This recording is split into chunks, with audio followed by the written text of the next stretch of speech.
your shit hard, you got to know you ain't doing something right. Okay, I need you to tighten up. First of all, how you gonna try to be controlling but weak-minded at the same time? Like, you need to get yourself together before you even try to control anything.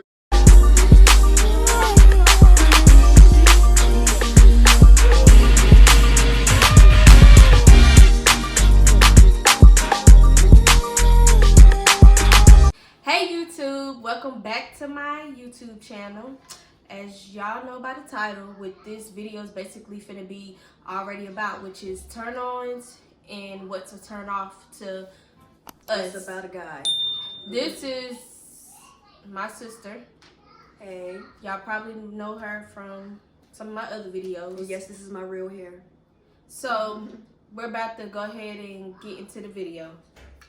Okay, so we're going to go ahead and start this video off with doing turn-ons. So, my first turn-on is a guy smelling good, especially when he just had a fresh shower, or even if they got cologne or something on. For me, asking me what I need without me always asking first. And I know a lot of people like, guys aren't like that. No. Yeah, but no, I've met men who knows what's wrong with me just by looking at me. I had a guy who I was talking to. We were only talking for like a month. And I remember him grabbing my hand. It was like, hey, what's wrong with you? Something's not right about you. Something is off. And I wasn't trying to hide it. I wasn't trying to show it at the same time. But I like the fact that you can look at me and be like, wow, there's something wrong with my woman. There's something wrong with it. It shows me that you care. Right. Especially when it's something you don't notice on the outside. Right. Like, of course, you know how you probably feel in the inside, but the fact that you didn't even notice what's going on the outside, and that he does. Right. And just to elaborate for y'all, you know, my hands, I was working all day, and anyway, my hand was shaking a little bit. I didn't know it until this person grabbed my hand and was like, hey, what's wrong with you? And I'm just like, oh, my hand is shaking. I didn't even notice it. Yeah. So, I also, what's a turn on for me is a guy that has a nice build, no one just out of shape or just, you know, just crazy looking. Like, you ain't got to be the most muscular guy or nothing like that, but you definitely need a build to you. Right. And someone that is nice and clean cut. Me, for number two, for me, is someone who reads. I love somebody who reads. Just sitting in front of the TV and game and not trying to, I don't know, you have to be smart in some sort of way, in some sort of fashion. You can't just be, you gotta read. You have to be able to read. I love a guy who is not afraid to express himself or show emotion. Like, why are you trying to be hard with your woman? Like, I don't understand that. Like, no. I don't like that. Like, because at the end of the day, y'all human, we human. Y'all got emotion. Like, if you don't, then yes, something is definitely wrong if you don't have emotion at all. Like, no, show some emotion, and it don't have to always be anger and rage. Just happiness. Like, no, there's a such thing as sadness. There's a such thing as being excited about something. Right, and being, you know, in love and all that type of stuff. Like, yes, caress me, hold on to me. You couldn't even cry. Like, some guys just be doing too much. Like, it's not that deep. Like, we know you're human. Like, especially if it's your woman, you should trust her enough to show all of the different emotions. Yeah, remember that your woman is your teammate and not your opponent. All right. Number three for me, with somebody who knows true Black history. Oh my goodness, I hate somebody to come up to me and say something like, wow, you're pretty for a Black girl. Are you mixed with something? But somebody who knows true Black history understands my worth, understands our root, understands which is what a man is supposed to do in terms of being the head of the household and things like that, if you know your true Black history. And somebody who knows, because we know how the system is, especially for us. So I need somebody who knows, somebody who has some wisdom. Definitely. What's a turn on to me is a guy that likes to go out and do new things. And also, kind of going off of what she said, is wisdom.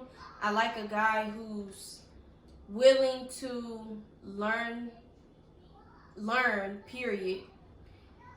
that will help him succeed mentally and emotionally, and most of all spiritually.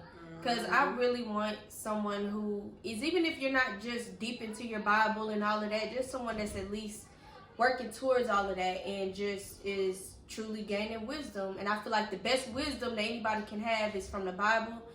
And just, I don't want a dummy or someone that doesn't have common sense. Yeah, I don't want a dummy. And I don't want nobody being stagnant either. Exactly. Like, I'm trying to grow, so I need you to grow with me, so then that way we can build together and build something very, very foundational. Like, I don't want no, because sometimes people may think they're building a foundation, but it's a weak one. I need a strong one. And I feel like mental and emotional goes along with that. Right. Number 4 for me, which is, you kind of touched on this already, but my 4th turn on is somebody who cares about their health.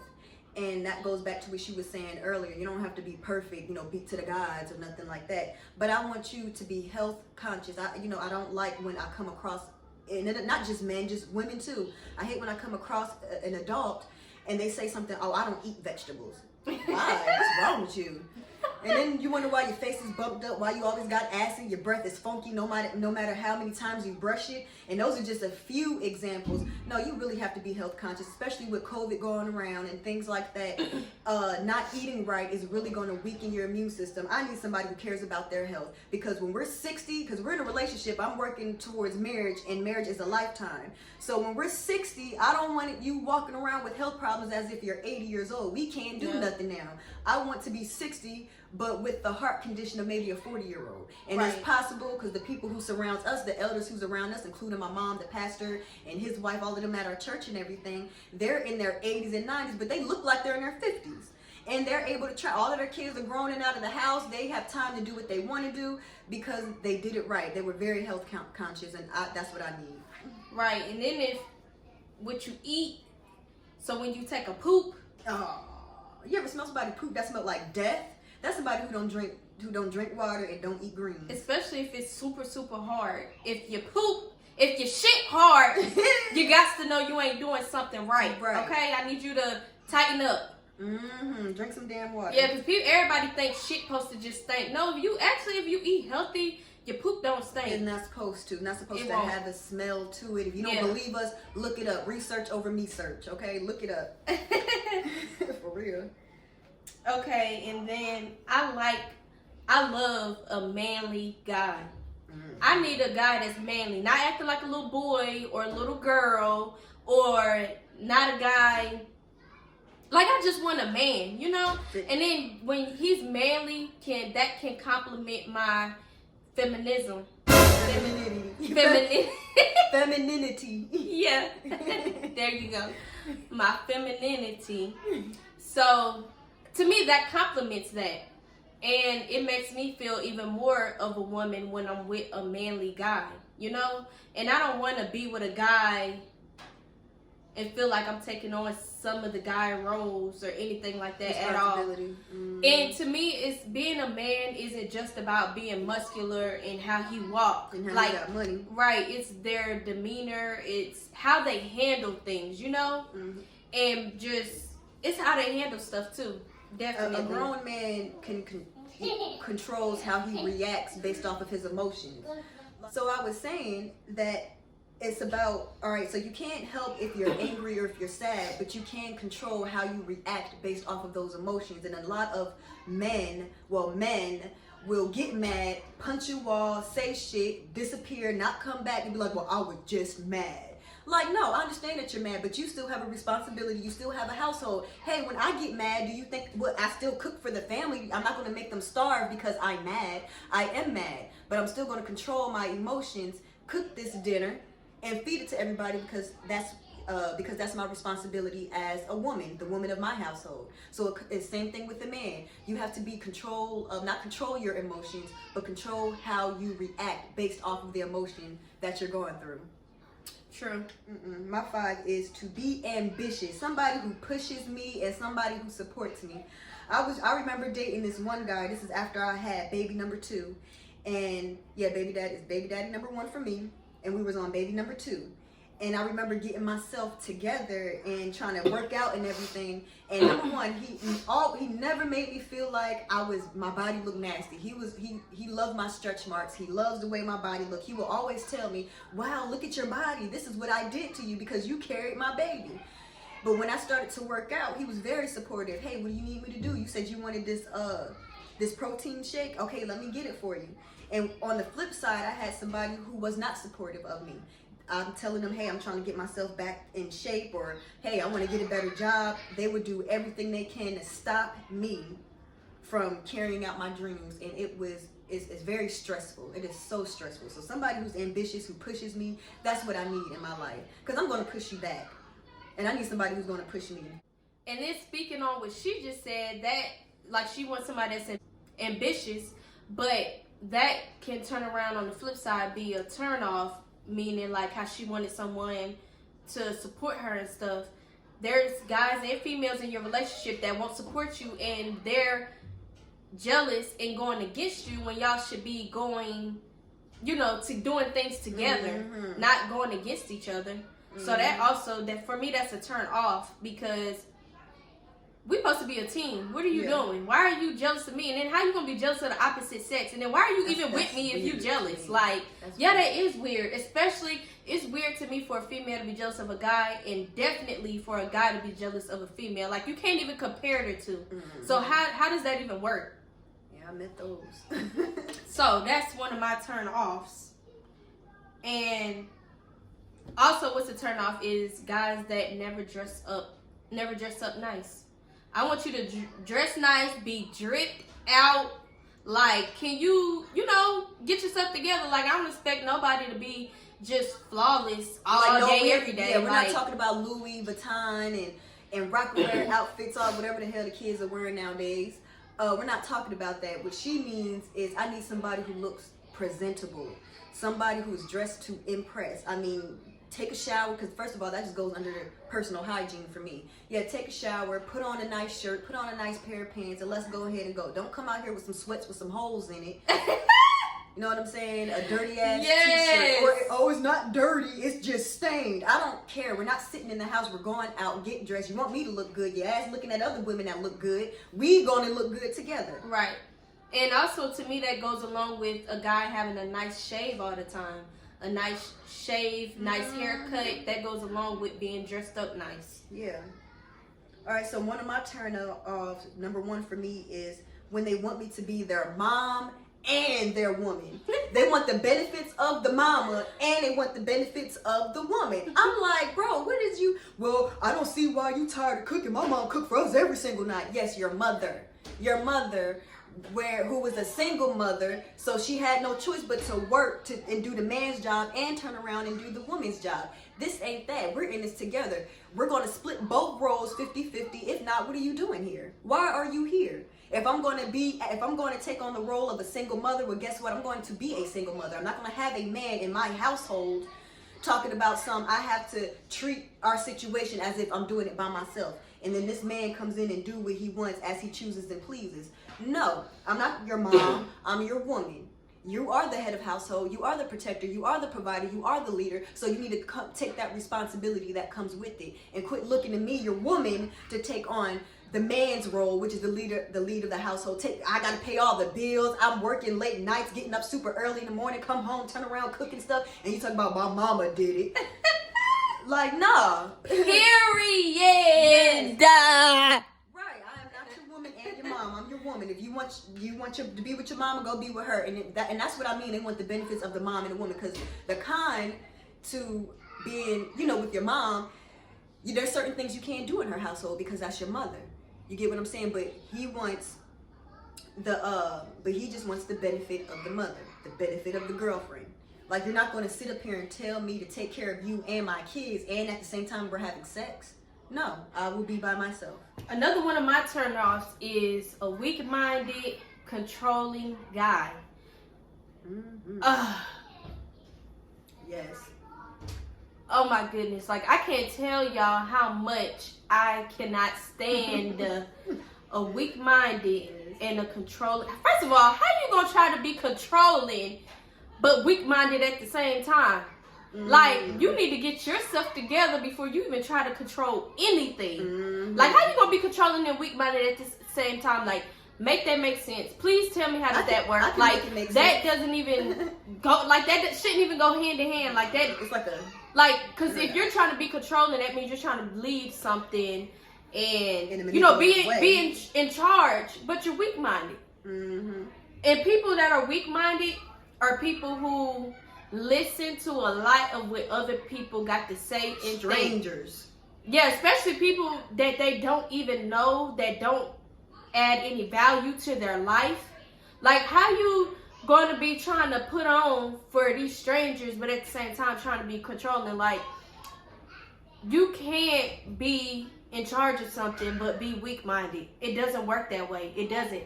Because in order to be a strong leader and in charge of something, you got to have a mind of your own in the first place. And when you're weak-minded, you don't have a mind of your own. And even if you're not controlling, I still just don't like a weak-minded person. And then even if you're not weak-minded, I still don't like a controlling person. We want leaders, not followers. Especially people who following behind the people of this world. All right, and for me, someone that tries to make me their emotional punching bag. Meaning, I guess the best way I can do is give an example. I remember talking to this one guy, and I would come home from work, and you know, he would tell me about his day, and I would go to tell him about my day, and I don't want to hear it. What? I don't want to hear it. Well, you just put all your emotional baggage on me. I want to unwind too. I thought this was a conversation where you talk and I listen, and vice versa. But nah, and then also emotional punching bag, meaning I always have to be the bigger person and walk away. I always have to initiate an apology. I always have to be the one to say I love you first after an argument. I don't like that. You know, I need a man who is going, if you're going to be the leader of my household, if you're going to be, you know, all of these things, I'm going to need you, like I said before, to take the responsibility that comes with it. So therefore, if your woman who you say is just so good and you want to be with her, love her, say, hey, I'm going through something, and you don't want to listen, no, I'm not going to be your emotional punching bag, because emotions do have a physical effect on your body. And like I said, if you don't believe us, look it up, research over me search. Judge my personality based on their past experiences. I had a guy accuse me who I was dating of being gay because his girlfriend cheated on him with a girl. And then I had a homegirl who I used to go to her house every day, and he turns around and says, hey, are you gay? No, I'm not gay. This is my friend. Well, why you want to go down there and chill with her? Mind you, this friend of mine, we both had daughters that were around the same age. We both had older kids. They're all in school, but our two youngest daughters weren't in school yet. I would go down there every day, or she'll come to my house so our daughters could play with each other. Of course, me and her kicking it. And one day I got accused of being gay. And that was because this particular dude got cheated on by his girlfriend, and she cheated on him with another girl. And I also cannot, another turn off is misogyny. I hate somebody who is misogynistic. Yeah, and then, oh, well, I had sex with 3 dudes. You slut! No, I don't like that. If you want to be virtuous, if you want a woman who's virtuous, you have to be virtuous as well. You can't be a nigga who's in the streets hanging with ratchet women and then turn around and say, well, I want an angel. I want somebody who's perfect. Well, then if you want something like that, you have to level up. You have to change the people who you surround yourself with. You have to make a lifestyle change to get that woman that you're asking for. At the end of the day, you have to be what you want to attract. Period. Period. Dudes always hollering and shit. Well, what are you doing? You're out here at the club. You purposely went to the drunkest female that you could find, who had her skirt all the way up to her belly button, shaking her butt, went home, had sex with her. Now this woman is giving you problems and you're surprised. But that woman should not be acting like that. I know I took you home and you was drunk and you had your butt shaking out, but now that you're home, I'm gonna need you to act like Mother Teresa. You can't have it both ways. If you want a good girl, you're going to have to put in the work. The good girl is at the house, or the good girl is at work, or the good girl is doing something with her kids. You're going to have to put in the work. Yep. And a lot of people don't like to put in work nowadays. No. Male and female do not like to put in work. And I feel like that's a reason why a lot of marriages don't last and why a lot of relationships don't last.